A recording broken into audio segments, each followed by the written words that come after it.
Hey everyone, welcome to my quarantine wrap-up. And so I was home for 3 months, and in that 3 months I ended up reading 45 books.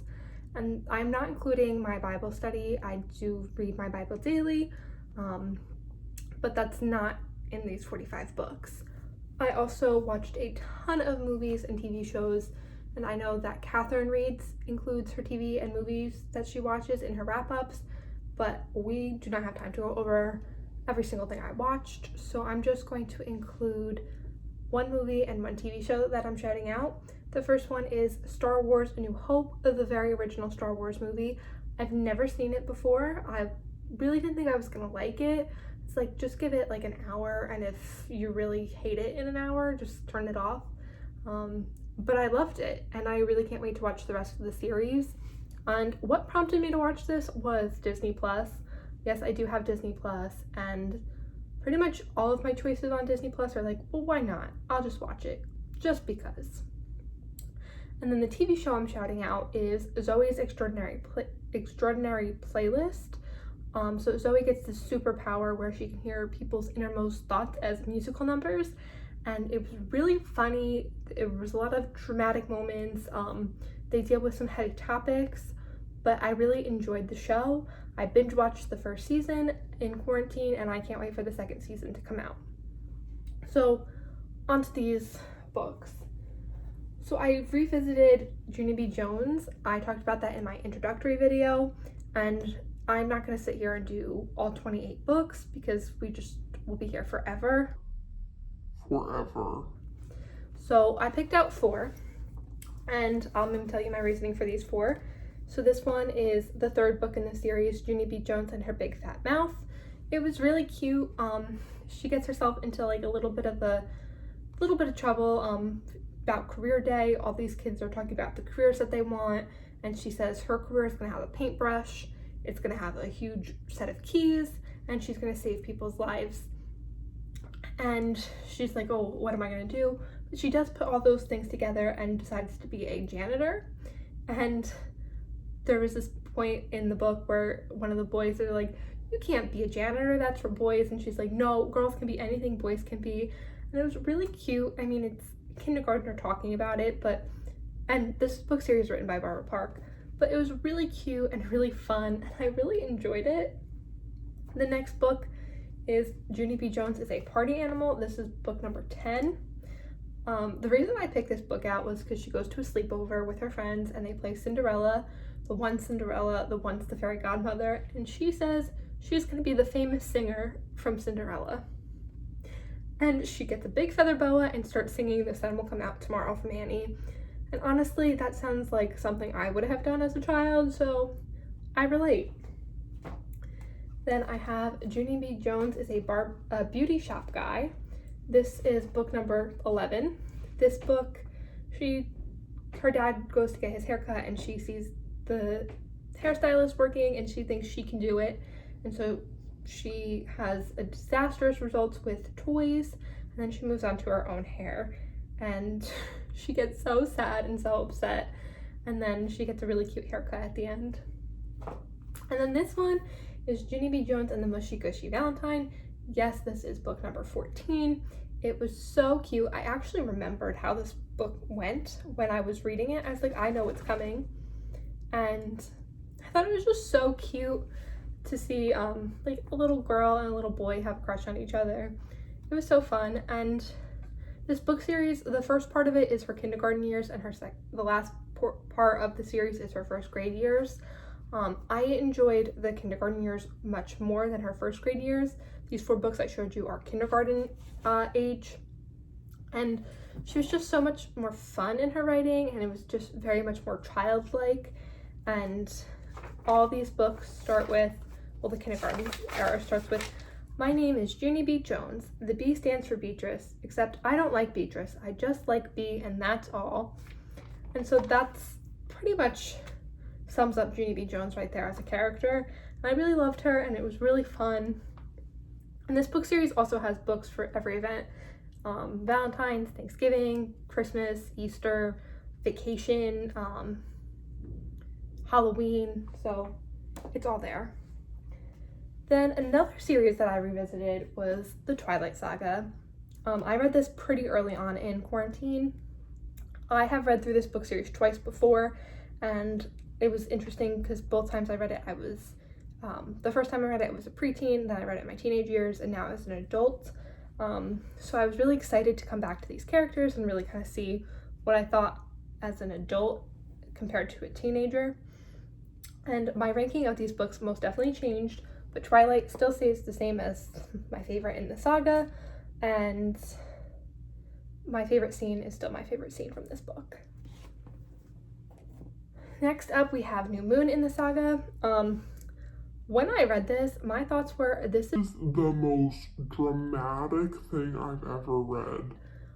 For real. I did, though, really like this book much more as an adult. I ended up liking Jacob as a character, where before I was so against him. I was always Team Edward. I couldn't stand Jacob, but I actually like him as a character and really enjoyed reading about him and his character. And yeah, I still think this is the most dramatic in the series, but where this book I would have ranked as like my least favorite in the series, it definitely has moved up. Okay, number 3, Eclipse. I didn't remember anything about this book. Like, when I opened this book, I was like, I don't know what's coming. I don't remember even the plot. I don't remember anything. I know nothing. I was reading this like it was the first time I ever read it because I really had like no memory of this story. Not even like reading it, even though I've read it twice. Not the movie, which I've seen countless times.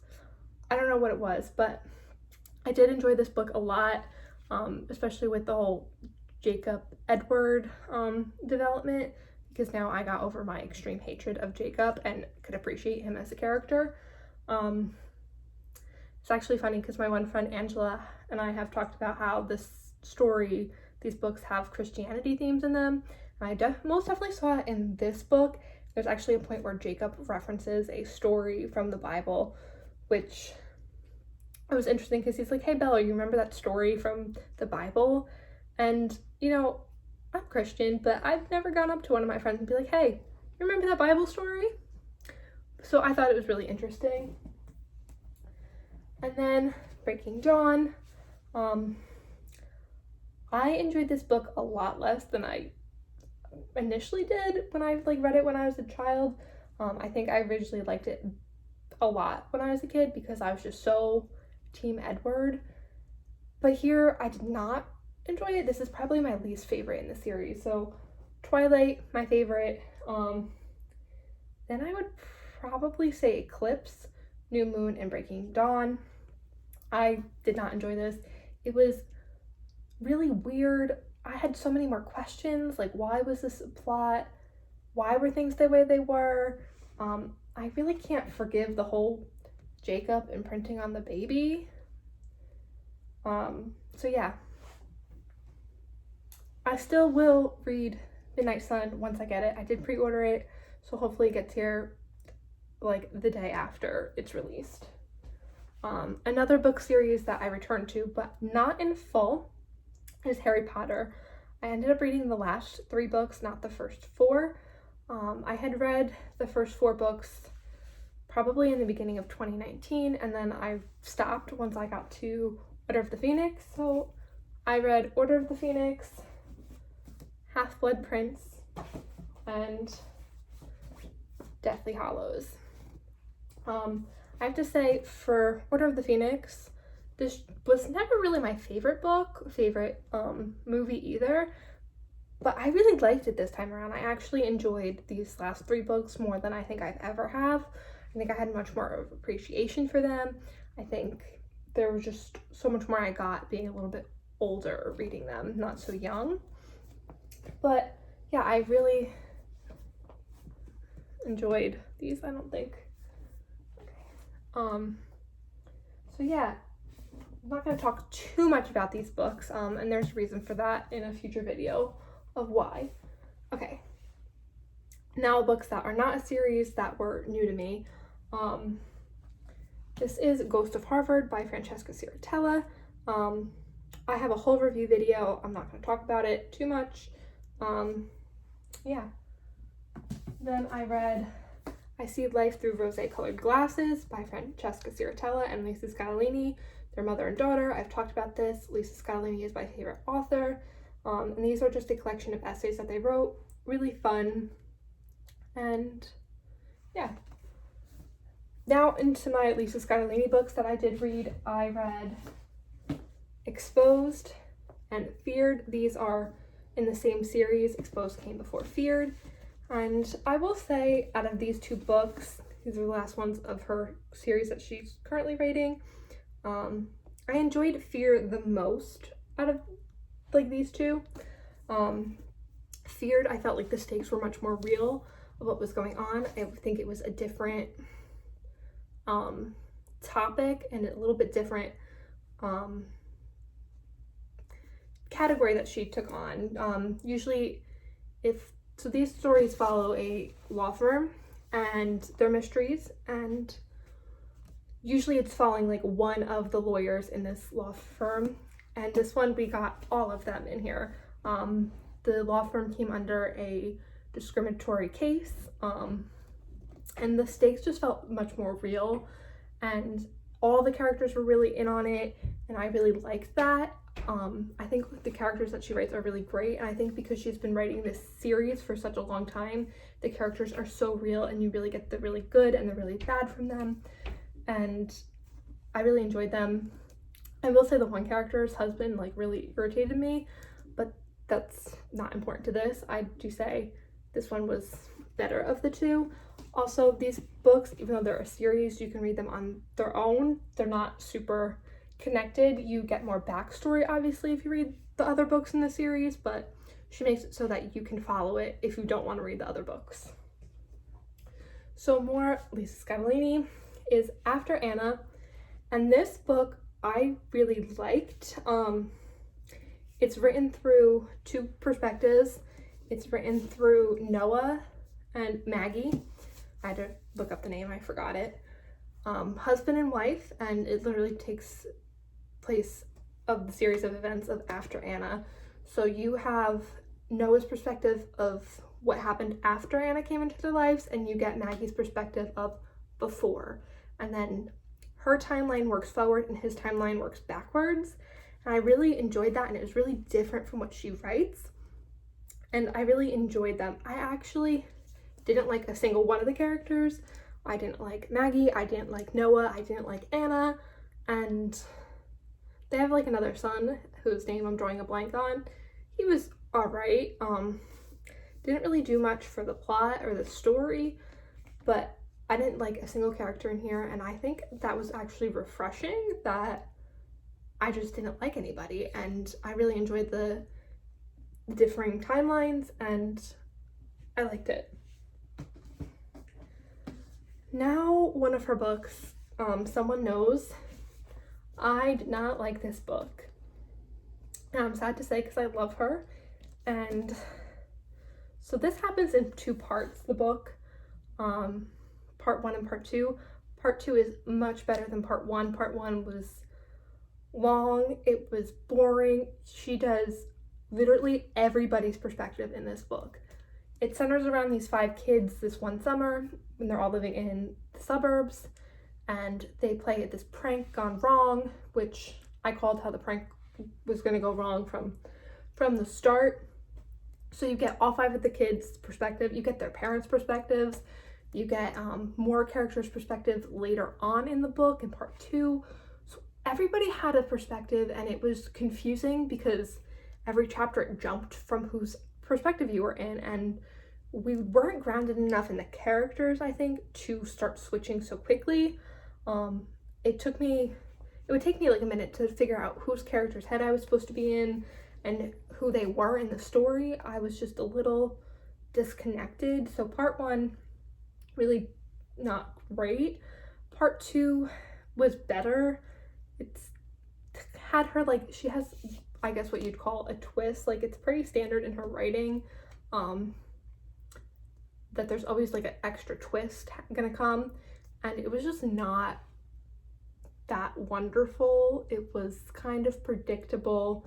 It wasn't something that I was really a fan of. I think she just tried to take on too much, and her book, she usually writes from adult perspective, and here she was trying to write from teenagers' perspective, and I just don't think it paid off or really worked out. So yeah, all around disappointing. And now the rest of the books I have are from Book of the Month Club. I have about 30 books from them that I've never gotten around to reading, so I started. And the first one is Since We Fell by Dennis Lehane. So before I read this book, I looked up Goodreads, and everyone was either like a 2-star book or a 5-star book, and I am sad to say I gave this 2 stars. It was horrible. It was long, it was drawn out. It's a mystery novel, but we don't get the mystery until halfway through. Like, you get this character, her entire life story. Like, she literally starts from like when she was in the womb to up into current day of her life. So it took the first half of the book to learn about who this character was, and then it was like, oh my gosh, we're halfway through this novel, we don't have a mystery yet, like nothing's happened, so we kind of have to push this mystery to happen. And it just all of a sudden was like, bam, there's a mystery, and it didn't even feel like it was supposed to be the mystery.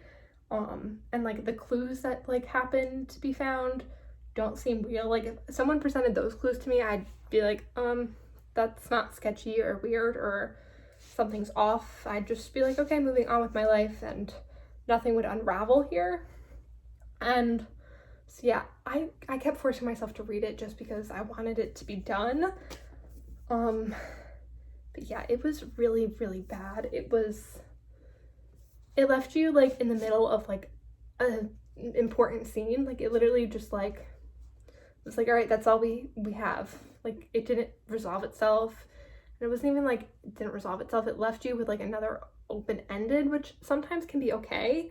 But for the fact that we like rushed through the mystery and we're like at the end of like kind of unraveling it fully, and bam, we just are done with the book. It was really bad. Let me pull it up.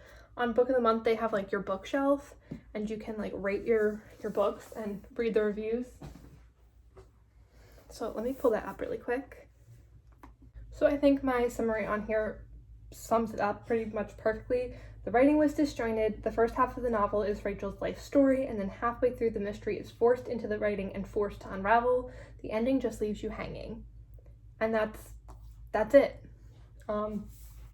Okay. Now on to a book I liked from Book of the Month, which is The Child by Fiona Barton. So this is a book that takes place through multiple viewpoints, but it's done in a much better way than Someone Knows was done.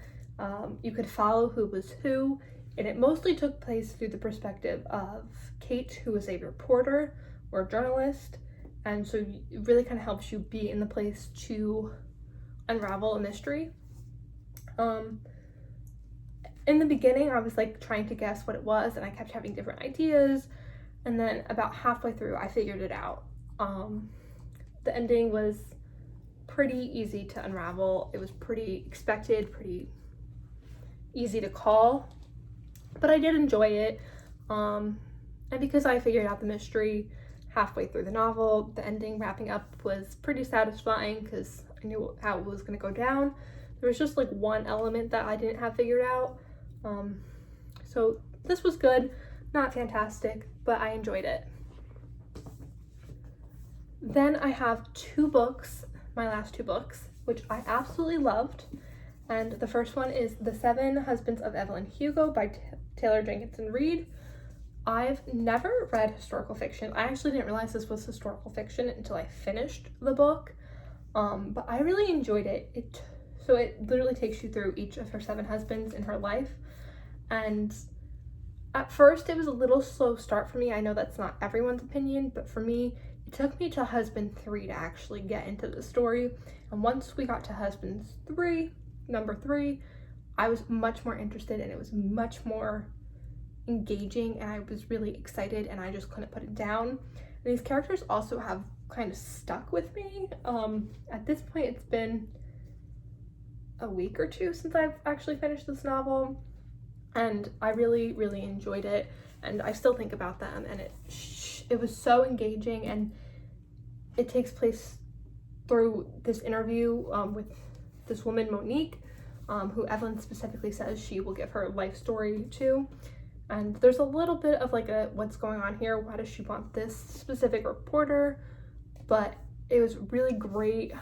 I really loved it, and I was really excited that I could find something that wasn't mystery that I really enjoyed. And so let me pull up my review. Okay, I was surprised at how much I loved this book. I was completely captivated by Evelyn's story. The writing was stunning with a beautiful, satisfying ending, true moments of emotion that I didn't see coming. So yeah, I was really, really happy with this book. I know she has like another novel that's pretty well known.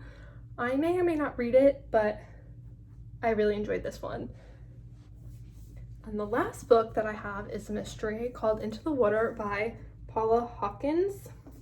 This is the author of Girl on the Train, right? Is that the book? Girl on the Train.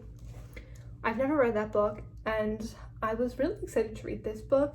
I remembered reading the summary a while back and thinking I'd be really interested in it. And wow, was this book amazing. 5 out of 5 stars, hands down. Absolutely loved it. So this story centers around this town. It's a small little town, and literally all roads lead to this river. And this one character, Nell. So Nell is literally obsessed with this river in this town.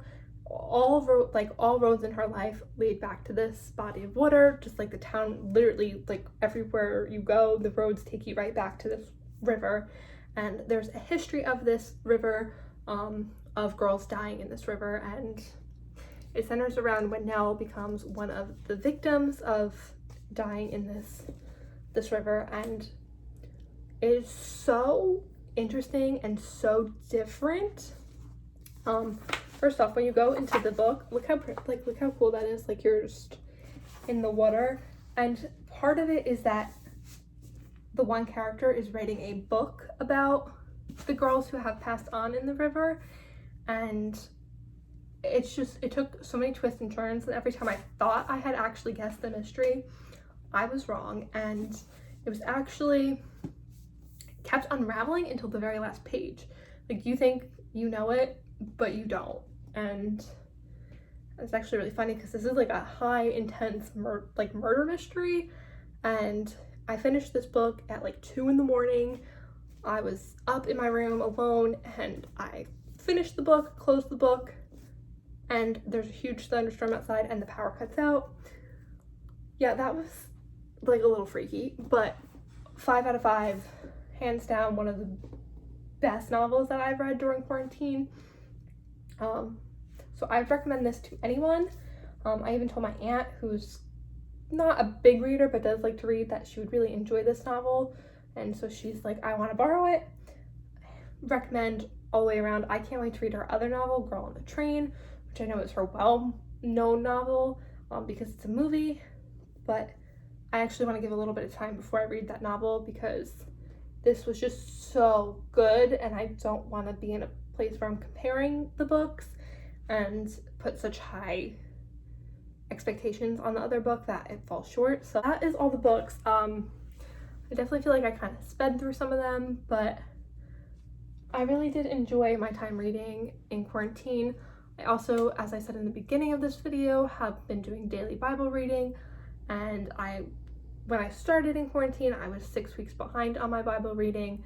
Now I am currently up to date, on track to finish the Bible by the end of this year, which is great. I won't be including really in my TBRs and my wrap-ups are books that I read with the book club and my Bible reading, just that I'm up to date with it. I hope you enjoyed. I hope there maybe was a book recommendation for you, and I will see you soon. It will probably be a TBR list, just for a heads up. And so thanks for watching. Bye.